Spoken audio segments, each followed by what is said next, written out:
Okay, thank you guys for coming today. I want to start kind of talking about I wanted to start a series over back to basics and just kind of go back to some of our basics on training and the way we do things. And so one of the things that I feel like over the past couple years that I keep hearing other top leaders say is the old ways of doing things doesn't work anymore, because 2023 is totally different than when we joined in 2013, and we just have to pivot. We have to pivot, we have to change with the times and work with what's happening on social media. Social media changes, these new things change. And this thought process has really kind of messed with my head. I'm going to be honest with you guys. And I want to kill it. I want to kill this whole idea of things have changed. And because I think you hear that, and we're seeing some of these top leaders that are influencers. And we think, oh my gosh, I have to be an influencer in order to be successful in Plexus. And I'm chasing after all these different things. I've done so many trainings with y'all on Instagram. I'll go listen to one. So the Plexus will bring someone to us. I listen to it. I get excited. I come and try to teach y'all. We try to become Instagram influencers and we all fall flat. It's not easy to be an influencer. Let's just put that out there. And the good news I have for you guys is you don't have to be. You don't have to be. And so it's so interesting. JJ and I were sitting in the pool one day talking to Joanna Slavin. I don't know if you know her. She's a diamond in Plexus. Her husband is a diamond and her son is emerald. And in the past few contests, they have always been in the very top. She doesn't have Instagram. That blew my mind. I had no idea. She didn't have Instagram at all. Doesn't even have it. Has never used it. Has no desire to use it. All of her prospects come from Facebook. She said that between the three of them, they add about 30 level ones a month. She's the one that brings them all in off her Facebook post.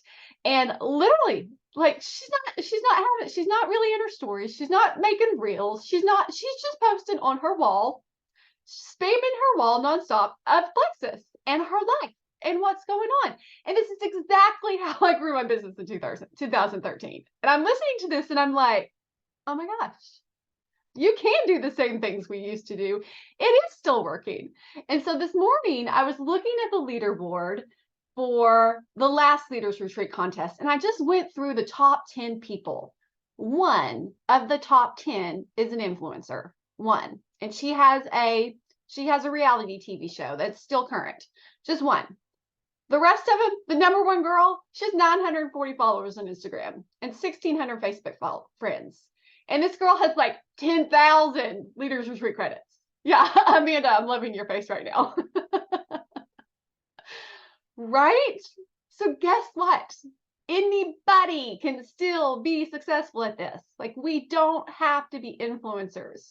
We just have to be showing up. And so this gave me so much hope just looking at this and then remembering. I want to ask all of y'all, what is the most successful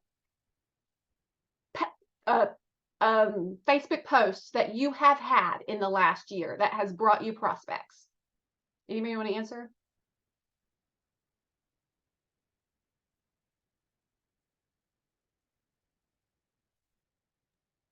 Mine is still that stupid one that we all keep posting and it still works. The most spammiest of spammy posts is the most successful post. I don't know why. But you know what this tells me? The perfectly curated post where we give back and we do all the right things, you don't have to do that. We really don't have to do that.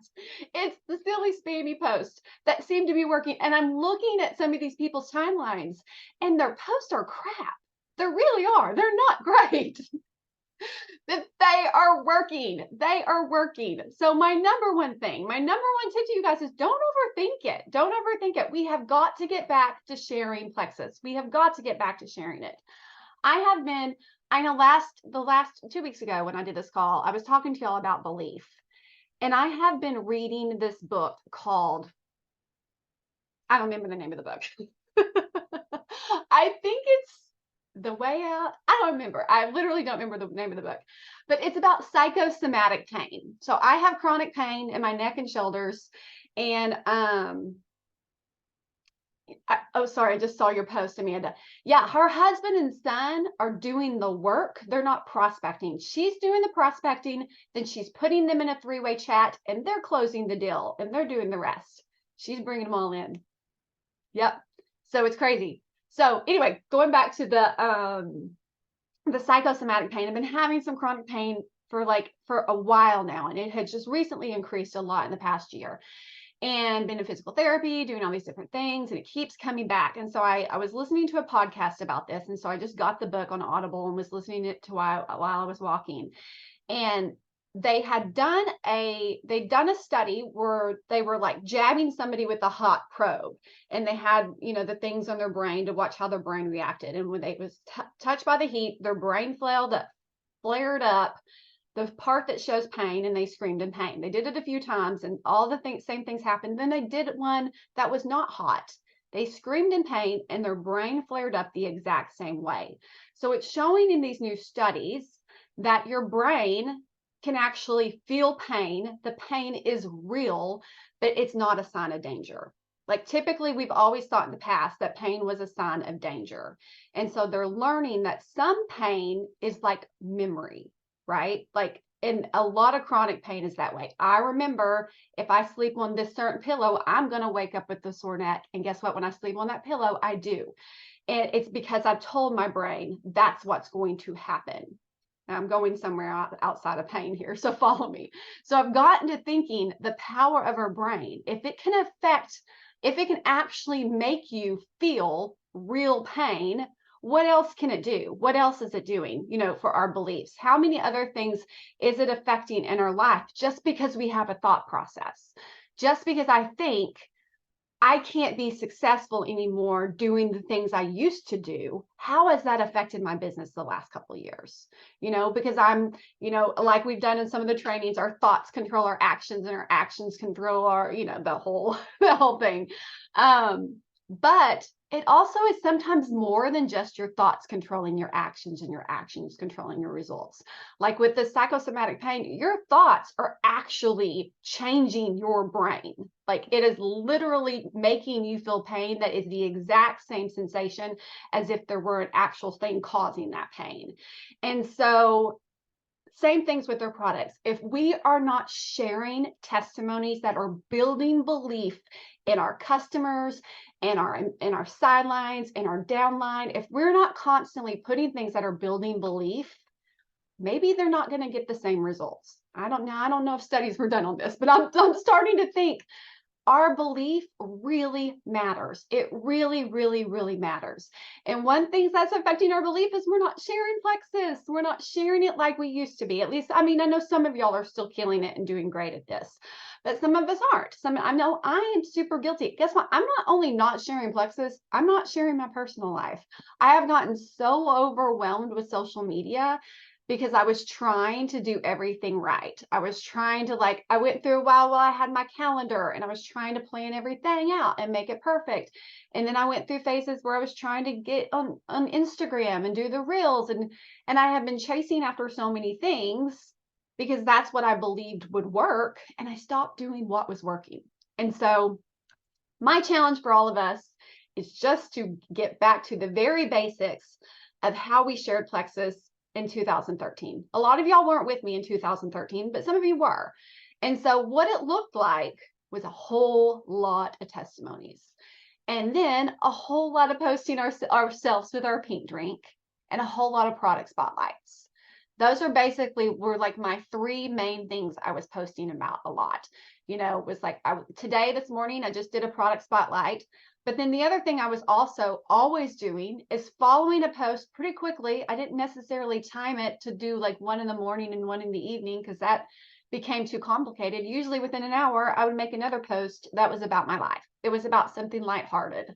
And the thing that we have to remember is people are only seeing like a very small portion of our posts. So if you're not posting Plexus, if you're only posting Plexus once a week, they're seeing you post Plexus once a year. So, and they assume you no longer share Plexus. And so this is why we need to be not just, and I think I've tried shifting to like stories and making my posts in my stories. Yes. Okay. So Kelly just made a great point. It feels so confusing to share testimonies for me because in Instagram it's about the niche. But Facebook you could share testimonies. And this is where we're overcomplicating things because our people are telling us, oh, you need to have a niche on Instagram and you need to do this and you need to do this. I just say, let's stop listening to the experts. Like seriously, because I look at the people who are winning in network marketing, and guess what? They're not doing that. They don't have a niche. They look like they are total amateurs at this, and it's working. It's working. Here's the other great thing about being an amateur at social media. People look at you and they think, oh, I can do that. Guess what? If you have a perfectly curated niche on Instagram where you are sharing reels daily and you have 20,000 followers and you are in your stories every day, people look at that and they think, I don't want to do that. I can't do that. I can't be her. I'm not going to make a reel. I'm not going to be in stories. I'm not going to do that. But if they see you just posting a testimony, they're like, oh, I can copy and paste. I got this. This is what we need. We need duplication. We need to be doing something that looks like everybody can do it. And then we all run together. Then we're all doing it together. Share each other's posts, tag each other. Like, let's be tagging each other like crazy. That's something I also used to do a ton in 2013. Yeah, go ahead. Share those on Instagram.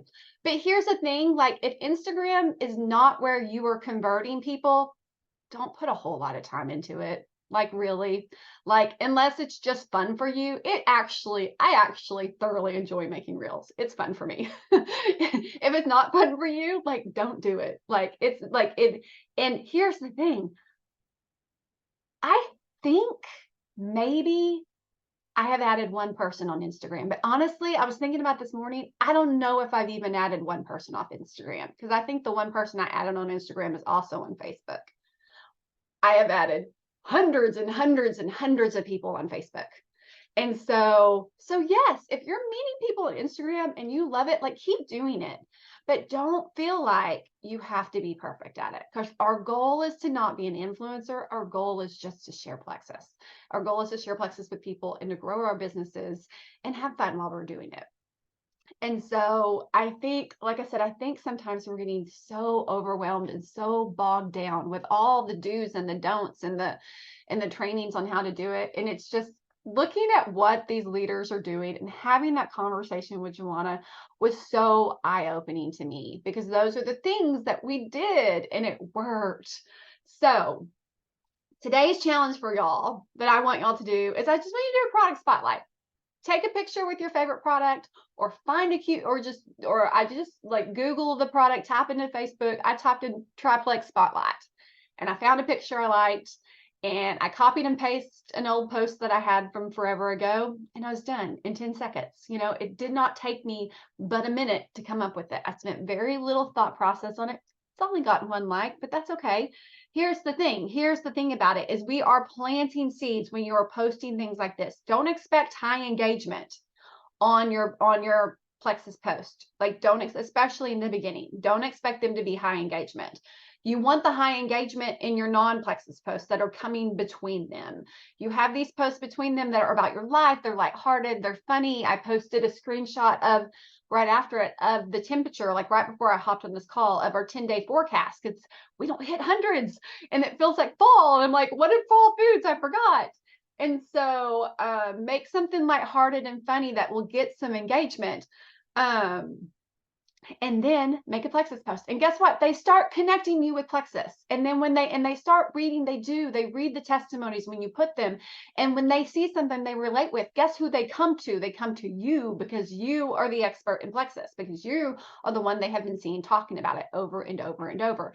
And this is our goal. This is why this Joanna has 30 people a month she is adding because she is consistent and she is always, I mean, she's posting way more than I want to be posting right now. But if I can get 6 people a month, I'm going to be super happy about that. And so, but she is posting like 5 times a day. I say our goal through the rest of September is twice a day, one Plexus, one personal every day. Make it as super simple as you can. Like your plexus could just be a picture of you with the pink drink and be like, you know, my favorite drink ever. Like, you don't have to say much. You really don't. All we're trying to do with our posts is let people know, hey, I still love this drink. I'm doing it. And make sure that we're like branding ourselves as the Plexus Girl. We want them to think of us as the Plexus Girl. And then we want to share the stories because they're going to see, they may not read the full testimony, but they're going to see a key word in it that's going to be like, oh yeah, I struggle with that, you know, or they're going to see a picture of like, you know, I saw it was one of them, one of the people had actually several I noticed had pictures of like hair loss and collagen, you know, and things like that, you know, something that's going to grab someone's attention. But yeah, so back to the basics. I hope that does give you permission to feel like you don't have to be perfect. You don't. And I challenge you, go look at some of these top leaders on these leaderboards. This contest is based around purely just recruitment. So we know these are going to be your heavy recruiters right now, and they are all over their Facebook walls. Like another, like I said, another thing I had said earlier was like tagging people when you make your post. If you have teammates who are not sharing and you wish they were, tag them in all your posts. Like especially like I should have tagged y'all in that product spotlight. I didn't even think about that. I should have. Another thing I used to do a lot was I would ask a question. I would be like, who has had a great testimony on plexus and what was that one we were talking about this morning, Amanda? Diverticulitis, you know? And then tag 80 people and be like, which one of you have had this testimony? Like, and then watch people come in and comment. And it's twofold, right? When you do that, because you actually are looking for the answer to this question, but then all these other people are seeing this and they're also like, ooh, I have this issue too. We're not literally saying plexus in our post. I know it kind of walks the line of compliance, but we're not saying plexus. I mean, I literally will get comments of other products too. And that's great. Like, I want to hear, like, how have you changed your diet? What else have you done? But we're tagging the plexus people. They're going to tell you their routine of what they used.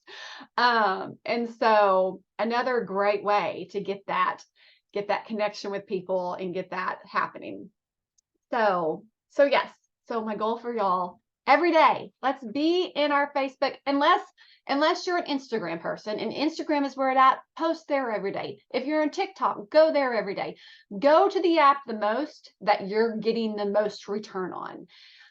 For me, it's Facebook. I know for a lot of us, it's Facebook. If you're a younger generation that's in this and that's not where your audience is at, don't bother with it. Go to where your people do. Use what's working for you.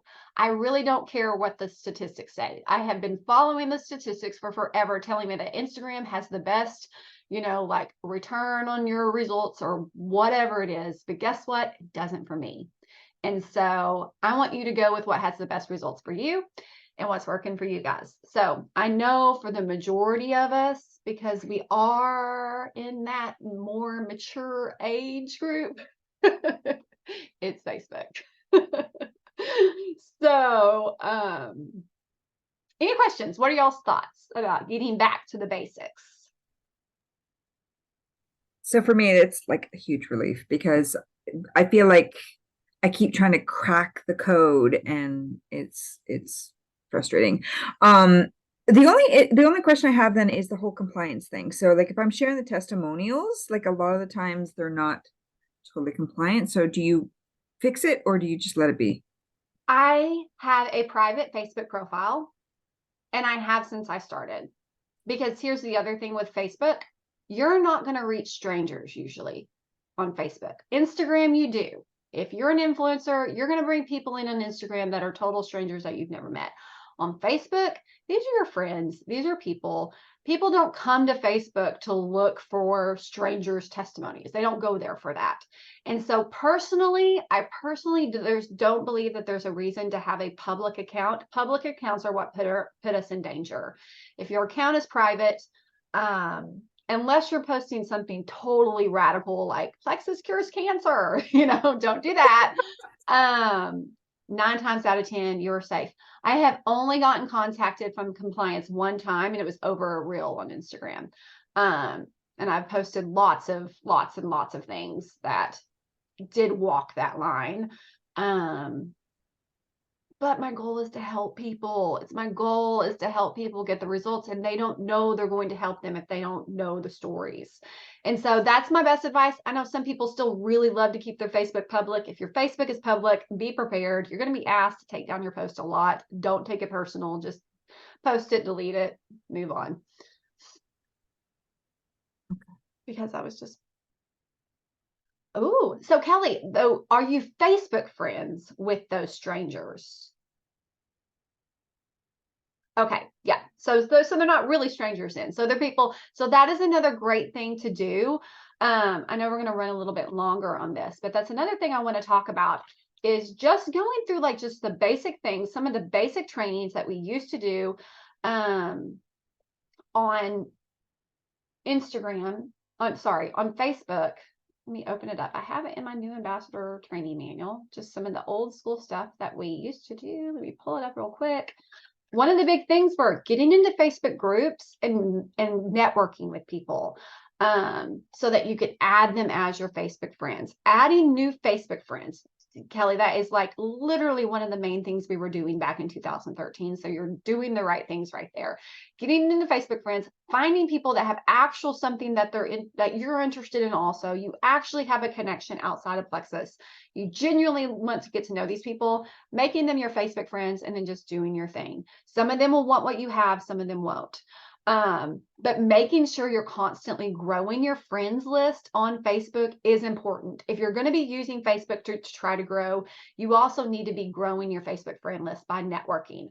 And so that might be through Facebook groups. It might be like constantly trying to like reconnect with old people that maybe you haven't thought of, like thinking of, clubs you were in college and thinking of one person, finding them, and then looking at their other friends list to see, oh my gosh, I forgot about that person. Oh, I know this person. So things like that.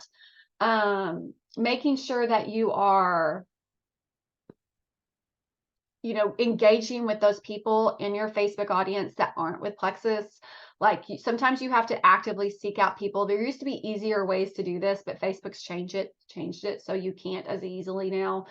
I need to come up with a new method on that one. Making sure that you're like wishing people happy birthday. That's a great way to like, there's always somebody that's popping up in that birthday list that you may have not interacted with in a while. And sometimes I won't necessarily like just wish them a happy birthday. Like I'll also look at their wall and like comment on some other stuff that they had in the past. Because sometimes if all I'm doing is wishing them a happy birthday, so is 500 other people, they probably won't even see that you wished them a happy birthday. So sometimes the happy birthday wish really doesn't do that much. So it's honestly better to like go in and like look at their wall. It's just kind of a way to jog your memory of somebody you haven't talked to in a while. I know some people like to give out a free sample for birthdays. That can be a fun thing to do too. But just make sure that you are devoting a little bit of time. It doesn't have to be too much time. Spend less time curating the perfect post and more time devoting to actually engaging with these people on Facebook that you haven't been with regularly, and making sure that you get your 2 posts in a day. So Debbie said that she used to do the voice message. Yeah, I've done the voice message, or I think even just sending a message. Sometimes it does start the convo, but at the same time, it doesn't always, because and I think about it on my birthday, you're so busy on your birthday. Sometimes I think it's even better to do the belated birthday, because then they're less busy, like 3 days later, they're like, oh, you're still thinking of me. Like, especially if it's somebody that it's okay if you miss their actual birthday. Of course, you don't want to miss your actual friend's birthday, but if it's somebody that you're just casual friends with, like connecting a little bit later is good too. Okay, so those are our goals for this week. Who's with me? Who's going to post twice a week or twice a day? Amanda? Anybody else? Yay! Okay. Y'all tag me. I'll tag y'all. Let's have fun with this and like just don't overthink it. Like, don't overthink it. Just, and every time you start to overthink your post, remember the most successful post that people have done lately is the spammiest post ever. So just keep that in your mind. If you think, oh, this post is bad, just post it. You're fine. You're doing great. So you'll have a great Monday, and we'll chat soon. Bye. Thanks.